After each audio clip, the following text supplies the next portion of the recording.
Hello viewers, আজকে আমরা পাবনা জেলার ঈশ্বরদী উপজেলার পাকশি রেল স্টেশনে অবস্থিত বিখ্যাত হার্ডিংস ব্রিজের সম্পূর্ণ ভিতরে ও আশেপাশে ঘুরে বেড়াবো ও আপনাদের দেখাবো এটি কেমন। আপনারা থাকুন আমাদের সাথে।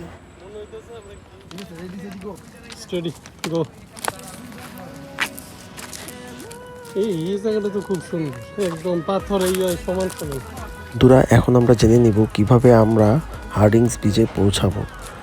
ঢাকা থেকে ভোর 6টায় ধূমকেতু নামের একটি ট্রেন কমলাপুর স্টেশন থেকে ছেড়ে যায় এবং এটি পৌঁছায় ঠিক 11টায় ঈশ্বরদী বাইপাসে। ঈশ্বরদী বাইপাস থেকে 100 থেকে 120 টাকার মধ্যে ব্যাটারি চালিত টমটম দিয়ে আপনারা চলে আসতে পারেন পাকশি রেল স্টেশনে। বন্ধুরা, এখন আমরা এই ব্রিজের পাশে হাঁটা চলার জন্য একটি রাস্তা রয়েছে, সেটি দিয়ে আমরা যাচ্ছি এবং দেখুন কি সুন্দর ভিউ। এবং আমাদের পাশে দেখতে পাচ্ছেন লালন শাহ ব্রিজ। এটি মোটামুটি 2004 সালে তৈরি করা হয়। আর এই ব্রিজটি হার্ডিংস ব্রিজটি তৈরি করা হয় প্রায় 110 বছর আগে। এবং দেখতেই পাচ্ছেন পাশে রূপপুর পারমাণবিক বিদ্যুৎ কেন্দ্র এবং এইটি বিদ্যুতের জ্বালানির জন্য পাশে পদ্মা নদীর পাশেই একটি বন্দর তৈরি করেছে নিউক্লিয়ার পাওয়ার প্ল্যান্ট কর্তৃপক্ষ।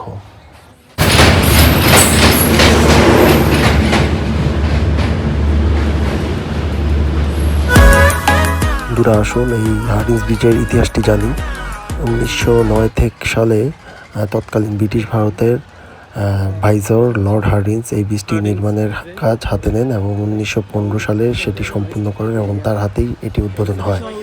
এবং আমরা জানি এই ব্রিজটি তৈরি করতে প্রায় 24,000 কর্মচারী প্রায় 5 বছর সময় লাগে, যাদের অধিকাংশই বাংলাদেশি ছিলেন। এই 1.8 কিলোমিটারের এই হার্ডিংস ব্রিজটি পদ্মা নদীর উপর অবস্থিত এবং তার অপোজিট প্রান্তে রয়েছে কুষ্টিয়া জেলার ভেড়ামারা উপজেলা। এই ব্রিজটা আমার দেখা বাংলাদেশের one of the solid structure. এখনো যমুনা ব্রিজ এরকম তৈরি করতে পারেনি। আমরা আসলে গর্বিত এরকম একটা সুন্দর ব্রিজ পেয়ে। ধন্যবাদ জানাই ব্রিটিশ সরকারকে। হয়তো অনেকেই জানি না, 1971 সালে মহান মুক্তিযুদ্ধে পাকিস্তানি হানাদার বাহিনীরা এই ব্রিটিশ দিয়েই তাদের ট্যাঙ্ক অন্যান্য রসদ জ্বালানি সরবরাহ করত। তাই 14ই ডিসেম্বর মিত্রবাহিনী তাদের বিমান দিয়ে এই ব্রিজের 15 নম্বর এবং 9 নম্বর স্প্যানটি উড়িয়ে দেয়, যার ফলে তারা এই রাস্তা দিয়ে আর সহজে প্রবেশ করতে পারেনি।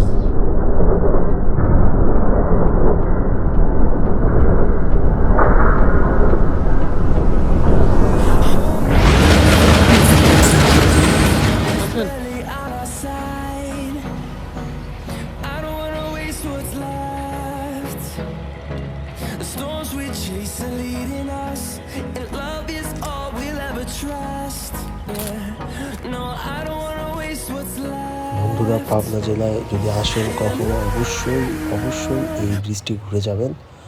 আর আরেকটি তথ্য দিতে যাচ্ছি, পাবনা জেলার কিন্তু বিখ্যাত আরেকটা জিনিস রয়েছে, সেটা হলো পাবনা মানসিক হাসপাতাল। পারলে ওটিও ঘুরে যাবেন।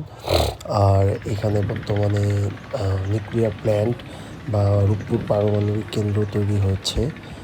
এটি কিন্তু এই ব্রিজ থেকে বেশি দূর নয়, রূপপুর খুবই কাছে।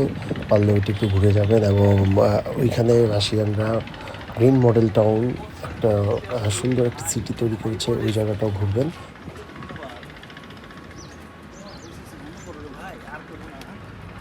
চতুর্দিকটা দেখাও। হ্যাঁ, চতুর্দিক দেখা যাচ্ছে। এমনি হাঁটতে থাকেন, কলা বাগানের ছবি দিয়েছিলাম তো। এই যে রূপপুর পারমাণবিক কেন্দ্র আপনারা দেখতেছেন, তার সাথে সুন্দর কলা বাগান।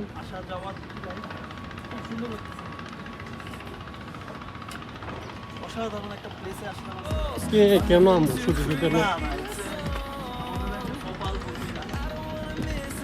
ওই দিন আসি নাই, ভালো হয়েছে। ধন্যবাদ।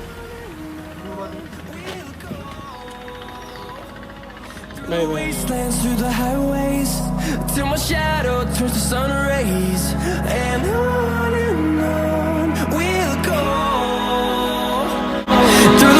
wastelands through the highways.